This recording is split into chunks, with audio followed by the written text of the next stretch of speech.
Bun, salutare tuturor, bine ați venit pe canalul Profit Trading, un canal prin care toți urmăritorii să fie ajutați să facă cel mai important lucru în trading și anume profitul. Canalul va conține atât videouri educative cât și analiza diferite grafice. Pentru astăzi o să începem cu analiza unui grafic și anume XRP sau Ripple, criptomonedă ce cred eu că va avea o mișcare agresivă în următoarea perioadă. Bun, după cum putem vedea, în ultimul an, stați să dau pe graficul pe luni. În ultimul an, Ripple a avut o contracție de preț, a format un triunghi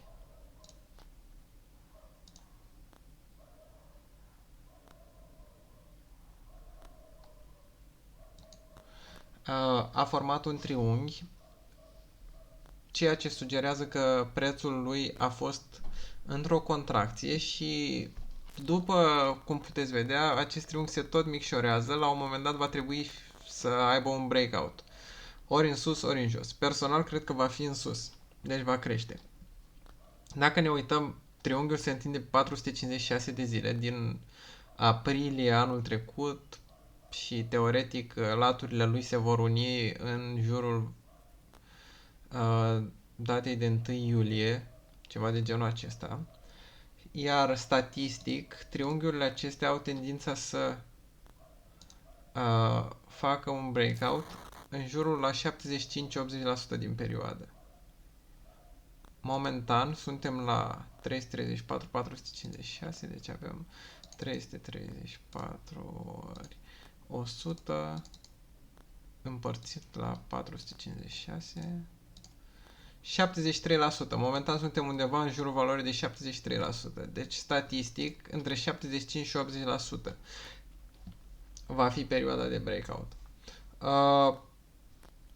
Deci, asta înseamnă că ne apropiem de acest breakout.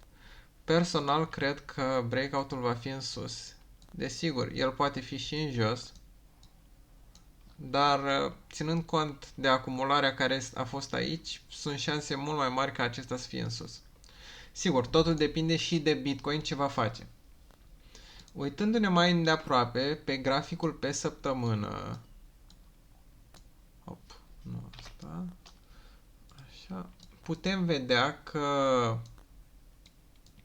aici putem lua în considerare că a fost un Wave 1. Stați, ne uităm mai bine pe graficul pe zile, se vede mai bine. Hop. Aici. Putem lua că acesta a fost un Wave 1. După aceea Wave 2 a fost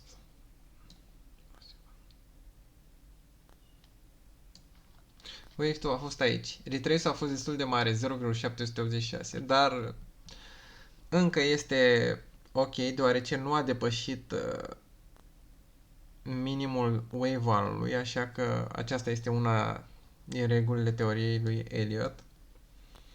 Și proiectând viitoare targeturi, am avea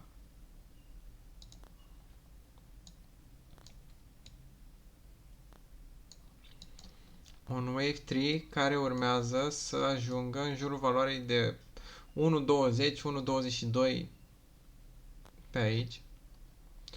Și următoarea valoare ar fi 1.59, 1.58 pe aici, în jurul valorii de 1.6. Ca ultima valoare și anume Wave 5 acestei mișcări să fie undeva în jurul valorii de 1.97, care a fost și topul aici, după cum vedeți. Deci a fost, vedeți că valorile se sincronizează într-un anumit fel. Deci topul de aici ar putea să fie topul și următoarei mișcări. Bun. Dacă ne uităm pe graficul Ripple Bitcoin, și aici putem vedea acum pare că a fost un Wave 1 impulsiv aici, primul val impulsiv. După aceea a fost retrace-ul acesta și teoretic acum așteptăm să vină Wave 3, 4 și 5. Dacă proiectăm și aici un target,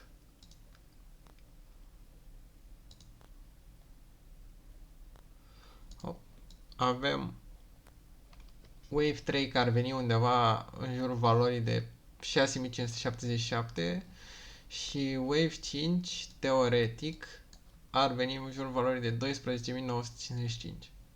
Ripple-ul a mai fost la aceste valori, deci este posibil ca să se aprecieze în funcție de Bitcoin în viitoarea perioadă. Bun. Uitându-ne înapoi la graficul Ripple, el, personal, cred că va ajunge la un moment dat peste valoarea de 10 dolari, dar nu știu dacă acum este momentul, deoarece depinde foarte mult de Bitcoin. Toate criptomonedele sunt dependente de Bitcoin și de ce face acesta. După cum ați văzut în ultimii ani și întotdeauna a fost așa. Când Bitcoinul scade, cam toate criptomonedele se devalorizează, așa că rămâne de văzut.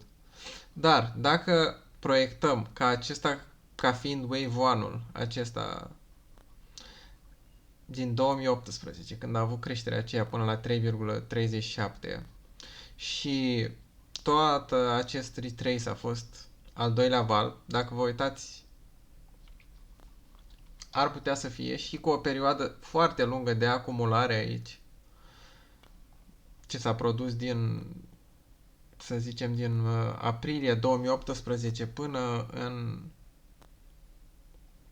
aprilie 2021, deci 3 ani în care a fost o perioadă de acumulare. 3 ani în cripto este foarte mult.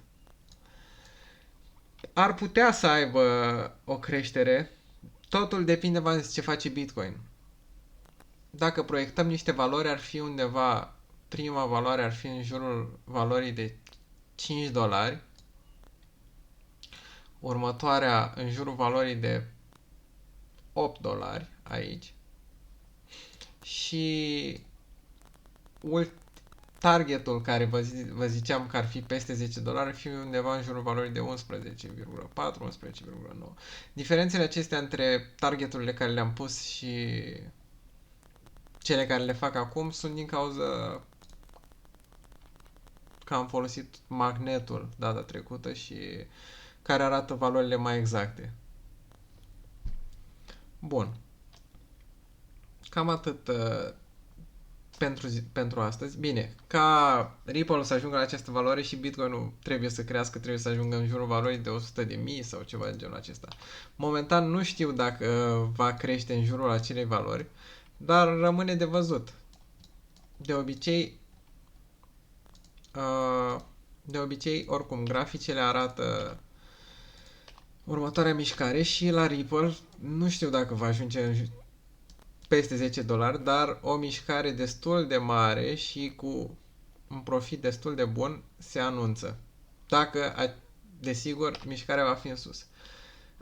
Ar putea fi bearish, adică să fie negativ pentru el, să facă ceva de genul acesta, să aibă o creștere până în jurul valorii, să aibă o creștere, să iasă în acest triunghi și după aceea să fie o scădere bruscă, să intre iar în el și să cadă jos.